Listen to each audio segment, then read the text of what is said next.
எல்லாருக்கும் நமஸ்காரம். நான் நாமகிரி சௌந்தரராஜன். ஃபஸ்ட்டு குருவாயூரப்பனை பற்றி பேசிட்டு அப்புறமா இன்றைக்கி 3வது தசகம் படிக்கலாம்.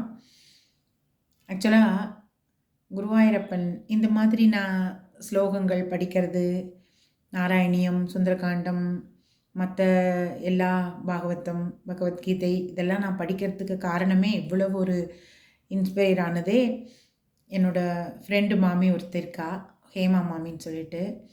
அவள் நிறைய பாராயணம் பண்ணுவாள், நிறைய ஸ்லோகங்கள் படிப்பாள், ரெகுலராக பண்ணிகிட்டே இருப்பாள்.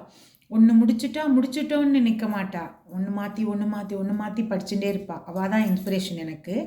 அவளால் தான் நான் இவ்வளவுலாம் படிக்கிறேன். அது என்ன ஆச்சுன்னா, ஒரு நாள் எங்கள் நாராயணியம் ஒரு சத் சங்கம் வச்சுருந்தோம். அப்போது அந்த மாமி கண்டிப்பாக நீங்கள் அட்டன் பண்ணணும்னு சொல்லியிருந்தேன். அவள் ஏதோ ஊருக்கு போகிறது இருந்தது. அது தன்னாலேயே அவளுக்கு அந்த ஊருக்கு போகிறது போஸ்ட்போன் ஆகிடுது.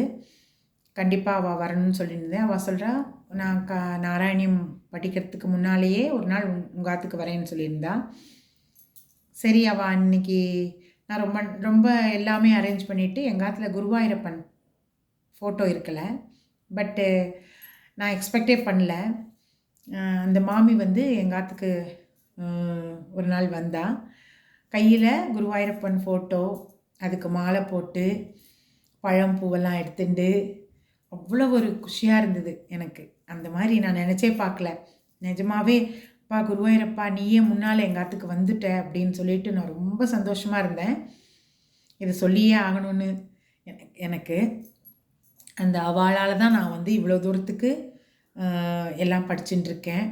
அதை கண்டினியூஸாக பண்ணணும்னு எனக்கு ஆசை. நீங்கள் எல்லாரும் அனுபவிங்க. இந்த சின்ன விஷயந்தான், ஆனால் அது எனக்கு ஒரு பெரிய சந்தோஷத்தை கொடுத்தது. அவ்வளோ ஒரு சந்தோஷம். அந்த குருவாயூரப்பன் வந்தப்புறம் ரொம்ப எங்களுக்கு அவ்வளோ ஒரு நல்ல விஷயங்கள்லாம் நடக்கிறது. ரொம்ப நாள் நடக்காத விஷயமெல்லாம் நடந்திருக்கு. அந்த சத் சங்கமும் ரொம்ப பிரமாதமாக கிருத்திகா ரமேஷ்ன்னு சொல்லிட்டு மயிலாப்பூராத்து பொண்ணுன்னு பண்ணுறா. அவள் குரூப்பில் தான் பண்ணி கொடுத்தா. அதுவும் ரொம்ப கிராண்டாக நடந்தது. எல்லாருக்கும் இதை நான் சொல்லணும்னு ரொம்ப ஆசையாக இருந்து சொன்னேன். எல்லாரும் அனுபவிங்க, படிக்கலாம்.